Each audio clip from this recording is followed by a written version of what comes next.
Hey guys, Halloween Horror Nights has opened. The first weekend is done. So now it's time to talk about some actual information that we have regarding Stay and Scream, strategy, and food.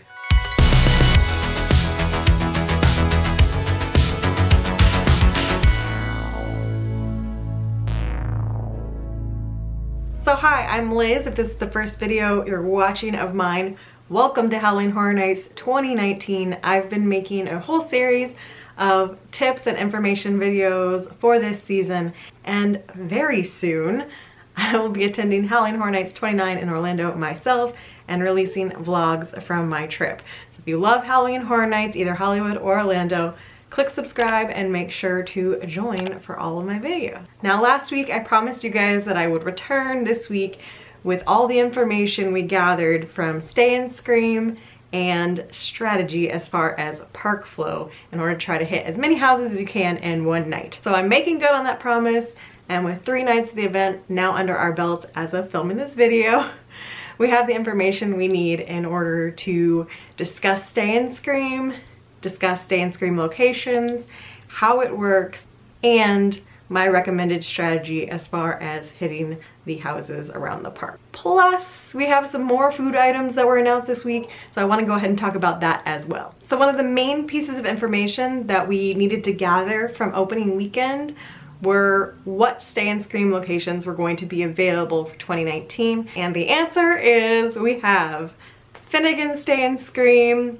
Simpsons Stay and Scream, and from what I hear, there is also sort of a Hello Kitty Stay and Scream location, but it's not one you're going to want to pick. We're going to come back to that. So now as I go into this, keep in mind that this is opening weekend information, and Stay and Scream locations could always change as the event goes on. As operations see what they need, they might add another Stay and Scream location, or how this works might get modified along the way. So keep in mind that this is from the opening weekend, but I'm pretty sure Finnegan's and Simpsons are going to stay as they are. So let's go ahead and discuss Finnegan's first. Finnegan's is in the New York area of Universal Studios.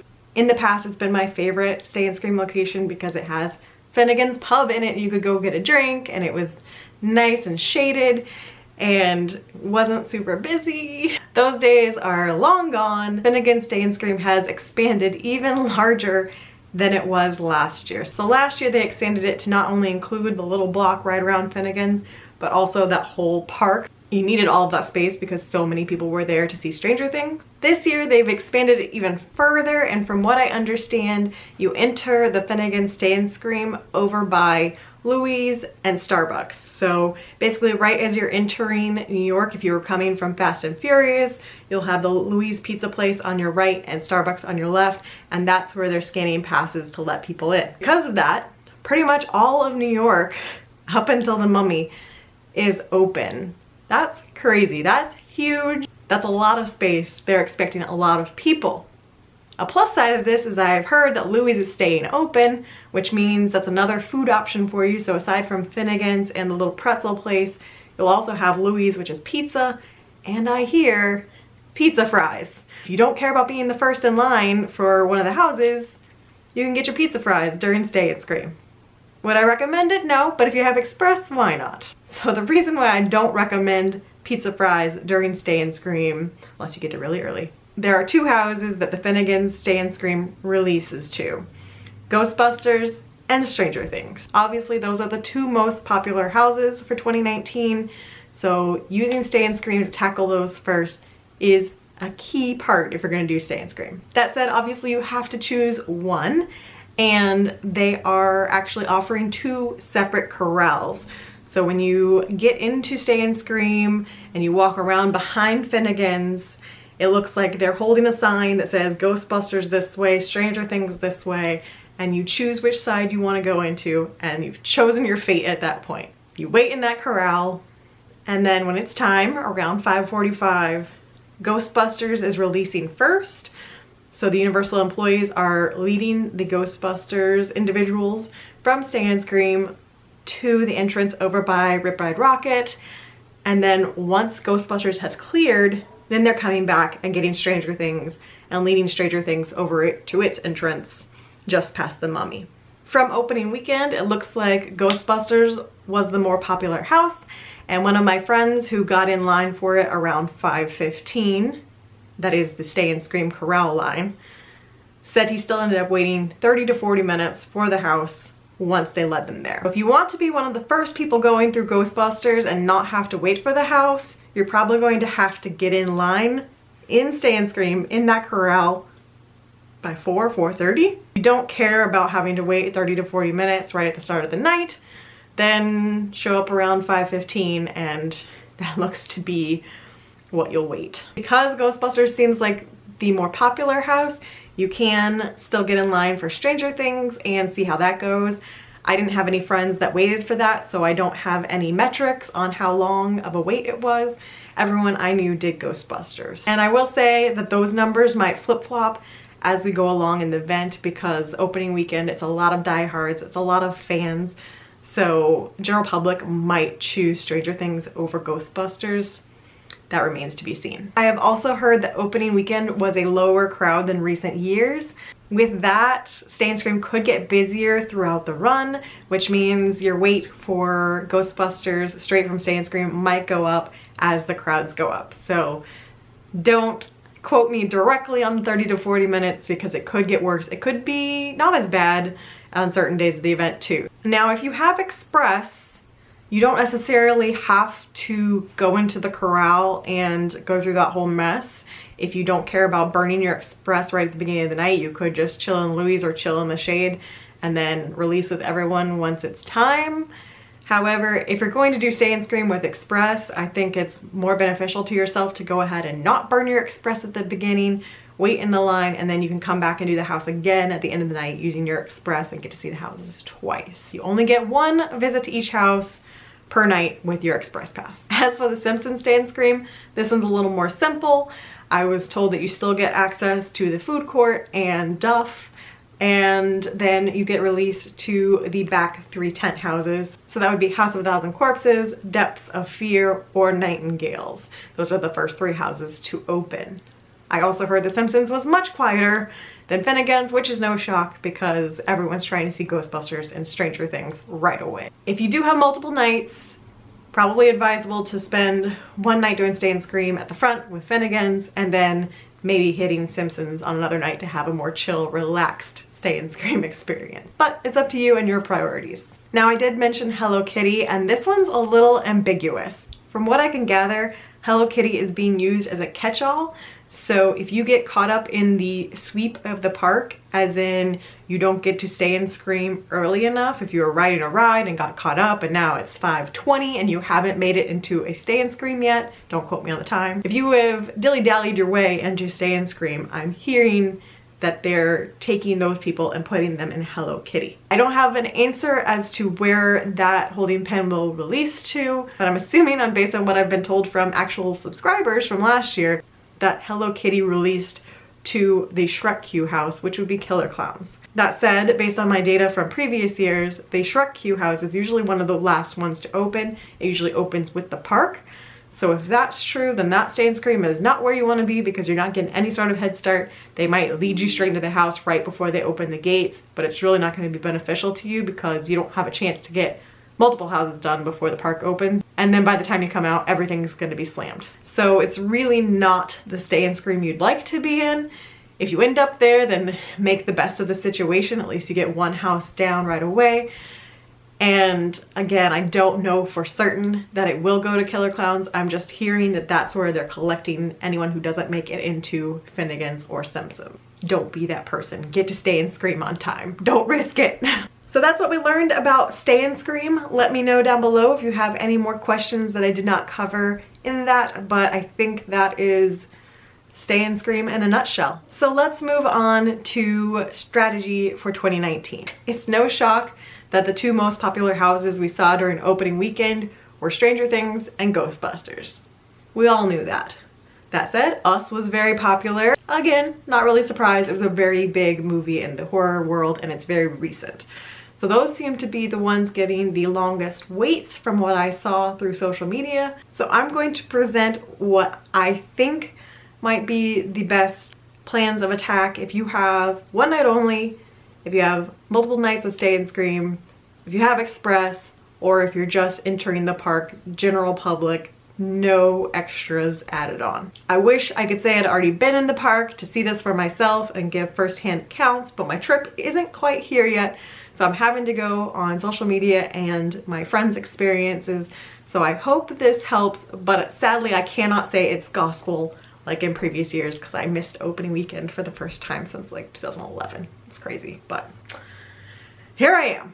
So first of all, if you have one day to do Halloween Horror Nights and you do have Stay and Scream, I would suggest choosing Finnegan, especially if Ghostbusters or Stranger Things are at the absolute top of your list to see. Based on opening weekend, it looks like the crowds are getting divided up enough between the two that I will go back to recommending doing these straight out of Stay and Scream. Doesn't seem like it's crazy unreasonable of a wait like Stranger Things last year. And I think these two houses are proving to be at the top of everyone's most anticipated list in general. If you're not a diehard Horror Nights fan like me, Ghostbusters, Stranger Things, probably on the top of your must-see list during this event. So pick your poison between the two of which one you'd like to see the most. Do that one straight from Stay and Scream. And then once you get out of that first house, I would hold off on trying to see whichever one you didn't choose until later in the evening. Again, this might change later in the run, but we were seeing Ghostbusters and Stranger Things both posting much shorter wait times at the end of the night. Ghostbusters even was showing a 25-minute wait at the end of the night. Again, crowds were lower than usual, so it will be higher than that, but it did show a pattern of a lot of people seeing it at the beginning of the night and then it having less wait times at the end. So if you do Ghostbusters first, I would prioritize going to see some other houses and returning to Stranger Things at the end of the night. When you come out of Ghostbusters or Stranger Things, you still have Us and Yeti right up front.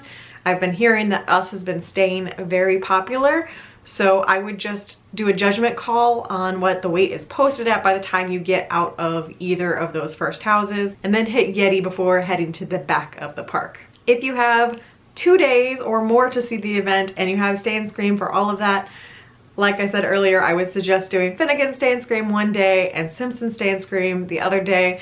That guarantees you're going to see all of the houses in the park for sure, because with Stay and Scream you'll be able to tackle all of them within those multiple days. You have Express, then I really wouldn't worry about it. You're going to be able to see all 10 houses in one night unless your feet just get tired. And if you have multiple nights, then take your time, take it all in. If you're doing Stay and Scream with Express, you'll have no problem hitting some houses multiple times using regular admission and your Express to see the houses. So if you have Express, just relax. You'll be fine. Now for my people who have no access to Stay and Scream and no Express to speak of, you're waiting at the front gates and coming into the park without any of those perks. This is where it's very hard for me to judge because it looks like from Stay and Scream again, the crowds are massive at Finnegan's. That means that right off the bat you're looking at pretty long waits for Stranger Things and Ghostbusters because all of Stay and Scream has released to those areas. And if my friend who is in the middle of the pack of a corral was seeing a 30 to 40 minute wait for Ghostbusters, I imagine that Ghostbusters will start with at least an hour wait every night of the event. Personally, I will not recommend if you were coming straight in the gate for you to go to that house. I would take a right and head to either Killer Clowns if it's already open and not slammed, or head to the back of the park, hit those houses, and come up to the front. With that, I have to stress that you're going to have to be patient because when I say hit the back of the park and come up to the front, if you hit the back of the park, there's no waits and you come straight up to the front, the waits up front are going to be long. You have to be patient. You have to do the back and then take a little breather. Go see some shows, do some scare zones, hunt for houses that have short wait times. If the ones in the back still have short wait times, do those again. Watch your app, watch your wait times, and be smart about it. Come back at the end of the night when the waits are lower. And again, I stress in all my videos, by the end of the night, I don't mean 5 minutes before closing. I'm just saying not 8 p.m. because 8 p.m., 9 p.m., 10 p.m., those are the peak hours. Everyone is in the park at that point. The latecomers have finally found their way inside and the people who were there early haven't tuckered out yet. So 8 to 10 p.m. is going to be the longest waits you're going to see on a typical night. I would not attempt Ghostbusters or Stranger Things during those windows unless you see on the app it's got some sort of fluke low wait time. It is possible to do all 10 houses in a night, especially if you catch a good night, but it is difficult without having Stand, Scream, or Express. So I don't want to give you false hope that you could absolutely do it. In the past you could, not anymore. It's really tough, and you've got to be smart about it, and you've got to strategize, and you've got to really pay attention to your app and be willing to zigzag around and just kill those poor little footsies of yours, because it takes some dedication and some work to make it happen. So before I end this last strategy video for 2019, I did want to share a few more food items that they released. And nothing was a big shock. We kind of already knew they were going to have the Starcourt Mall food, and we knew s'mores fries and pizza fries, but we did have a few returning favorites, including the triple decker extravaganza from Stranger Things season 2, and there are Stranger Things themed donuts from Voodoo Donuts, which if you have not tried Voodoo Donuts, I highly recommend them. I love Voodoo Donuts. Personally, I'm looking forward to the little vampire donut more than I am the Stranger Things ones, but I'm sure they're all gonna be delicious, and I just love that they do different themed donuts based on what's happening at Universal. And the last neat food item I want to talk about is the Ghostbusters Ghost Trap popcorn bucket thing they have. I think it's actually paper, which is a bummer. If it was plastic, it'd be a really cool collectible. I actually have a ghost trap up there, you just can't see it. It would be neat to have a nice little popcorn bucket collectible. However, I really don't need any more collectibles, so maybe they were looking out for me. Okay guys, so I think that is all the valuable information that I gathered from opening weekend that didn't include spoilers as far as scare zones or houses. I've been trying my best not to watch any walkthroughs of the houses, but I've seen little tidbits and I've shared a couple things on Twitter. So if you follow me there, you may have already seen some of my favorite spoopy friends in action, because it seemed like a lot of my friends ended up on those walkthroughs, so that's kind of exciting. So stay tuned for next week's video, because I do plan to discuss a little more about where some of my favorite spoopy people have ended up this year and who you can expect to see in future vlogs. Some of my favorite people have unfortunately been moved into houses, so you guys won't get to experience them, but if you follow me on Twitter, you may have got a little preview of what they look like. So in next week's video, we'll talk more about that. I'm going to share my plans for the event, including my trip date. And then I'm also going to announce the winners for my 4,000 subscriber giveaway. So don't forget to enter in that, and I will see you guys again next week.